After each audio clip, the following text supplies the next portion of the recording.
El siguiente podcast es un proyecto vinculado al programa PAPIME de la UNAM y producido por el Taller de Estudios sobre Medio Oriente de la Facultad de Ciencias Políticas y Sociales de la UNAM.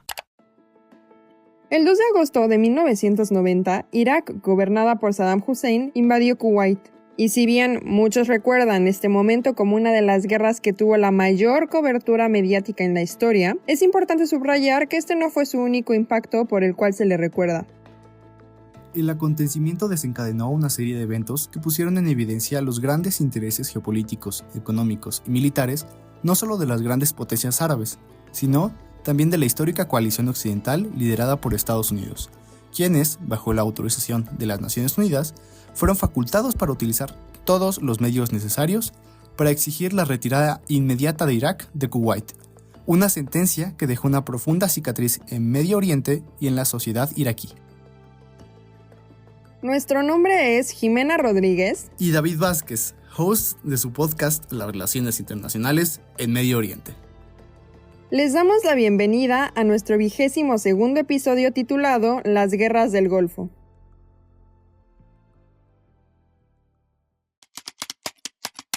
¿Qué fueron las guerras del Golfo? ¿Cuáles son las causas y consecuencias de la guerra entre Irak e Irán en la década de los 80? ¿Qué tan cierto es que la invasión iraquí de Kuwait y la posterior guerra entre Irak y la coalición internacional dividieron al mundo árabe? ¿Cómo es que la invasión estadounidense en Irak dejó al país árabe al borde del colapso? Para responder esto, hoy tenemos el placer de que nos acompañe el doctor Waled Saleh Al-Khalifa, investigador iraquí nacionalizado español, especialista en didáctica de la lengua árabe y literatura árabe, el Islam político y también analista sociopolítico sobre el mundo árabe y musulmán.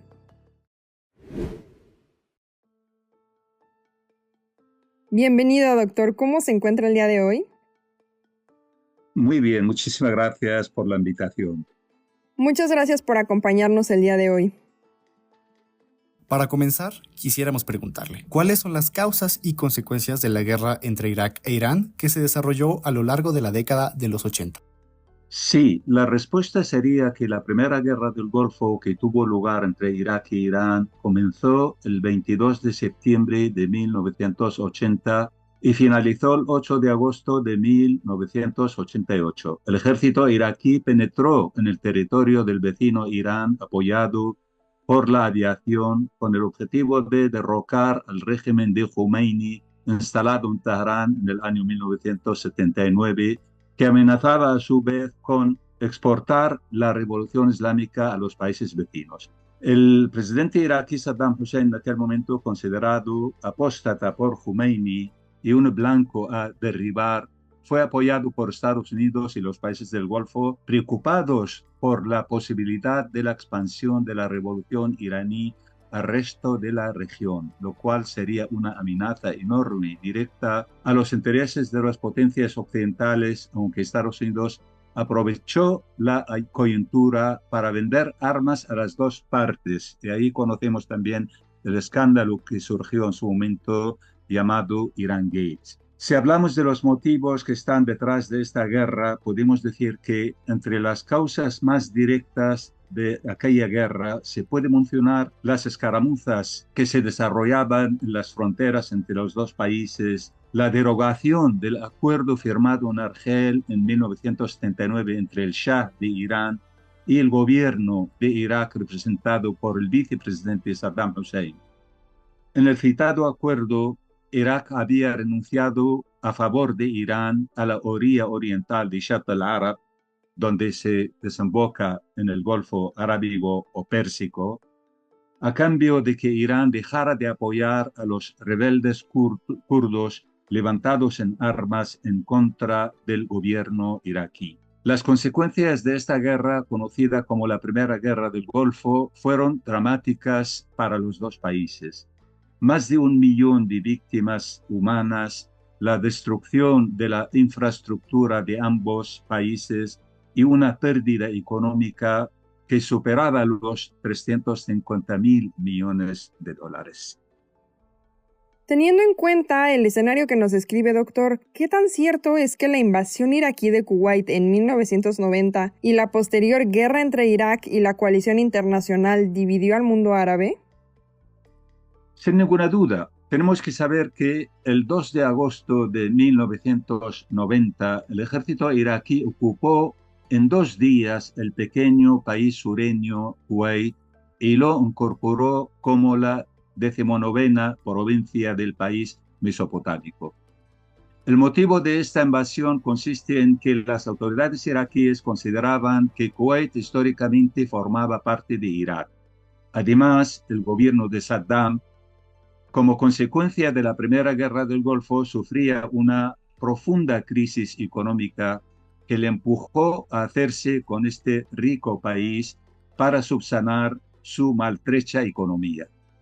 La ocupación duró 7 meses porque una coalición internacional formada por 34 países y liderada por Estados Unidos liberó Kuwait el 26 de febrero de 1991.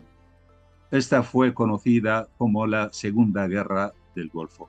Sabemos que la posición de los países árabes hacia este hecho no fue unánime.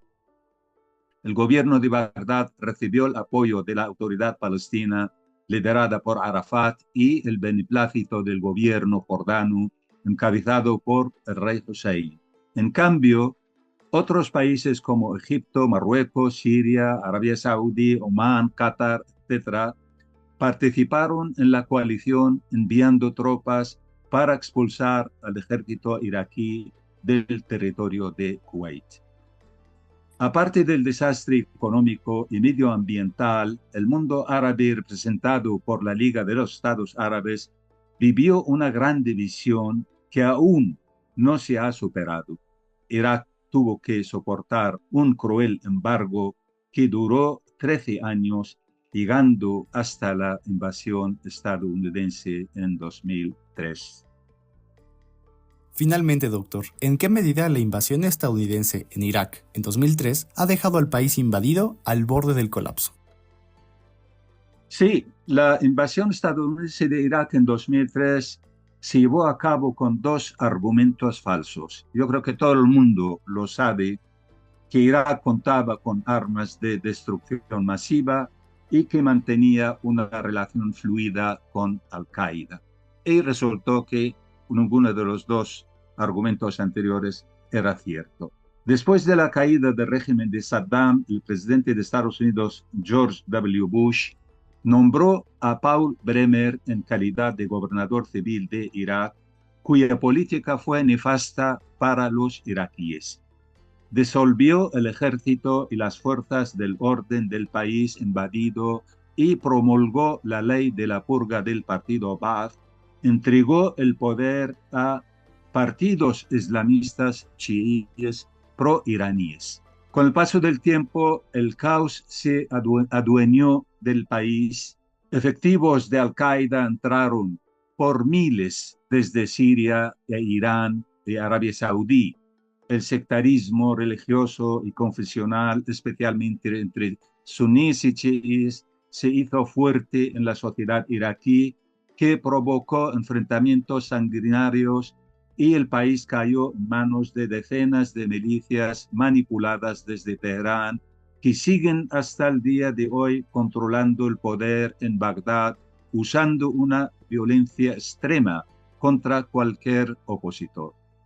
Desde la invasión hasta la actualidad, Irak ocupa todos los años un puesto avanzado en la lista de los países más corruptos, conforme a la Organización de Transparencia Internacional. El deterioro en la infraestructura es evidente en todo el país y la tasa del desempleo supera el 16%, especialmente entre los egresados universitarios. Las minorías religiosas como cristianos, yezidíes, sabeos y otros han sido perseguidos y muchos han tenido que marcharse fuera de sus ciudades o fuera del país. La mujer ha sido una de las grandes perdedoras porque los sucesivos gobiernos religiosos le han despojado de los derechos que había conseguido con gran esfuerzo en las últimas décadas.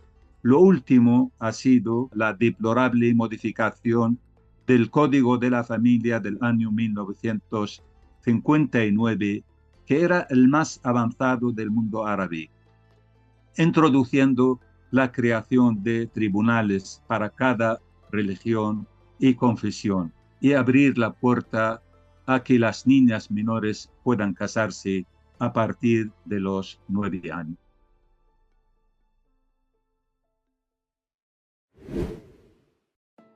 Doctor, no nos queda más que decirle muchas gracias por acompañarnos a lo largo de este episodio. Estamos seguros de que nuestra audiencia apreciará mucho sus palabras para conocer más sobre el tema. Ha sido todo un placer escucharlo y tenerlo como invitado en nuestro programa. Yo estoy encantado por la invitación y espero que esta intervención pueda servir a aclarar algunas dudas sobre estas sucesivas guerras lamentables que ha sufrido Oriente Medio y particularmente mi país de origen, que es Irak, que está viviendo una situación totalmente lamentable desde todos los puntos de vista humano, social, económico, cultural, etcétera, etcétera. Y aunado a esto, doctor, para cerrar con el episodio, ¿le gustaría recomendar alguno de sus textos para que nuestra audiencia pueda leerlo y conocerlo un poco más? Tengo varios textos escritos sobre estas guerras y las consecuencias que ha sufrido la región y particularmente Irak y los iraquíes, pero quería destacar uno de ellos en el cual hablo de la destrucción de las bibliotecas y los centros culturales iraquíes a raíz de la invasión norteamericana o estadounidense en 2003 y particularmente la Biblioteca Nacional iraquí que fue quemada y el centro de documentación también. Está publicado en la revista española Historia 16. Muchas gracias, doctor. El texto lo compartiremos en la descripción del episodio. Nos vemos pronto y le deseamos mucho éxito en sus proyectos actuales. Muchísimas gracias y cuando quieran, yo encantado participaré y haré todo lo que pueda aclarar en el sentido de que estos asuntos se conozcan de una forma mejor en la academia especialmente. Como en nuestra temporada pasada, quisiéramos agradecer al público que nos escucha desde diferentes partes del país y del mundo, no sin antes invitarles a seguir las redes del Taller de Estudios sobre Medio Oriente y, por supuesto, a continuar escuchando las discusiones en nuestros próximos episodios. Cada reproducción nos ayuda a crecer como proyecto, así que no duden en compartir el podcast. Todo el equipo se los agradece inmensamente. Esperamos que vayan a disfrutar esta temporada y nos vemos la próxima semana con un nuevo episodio.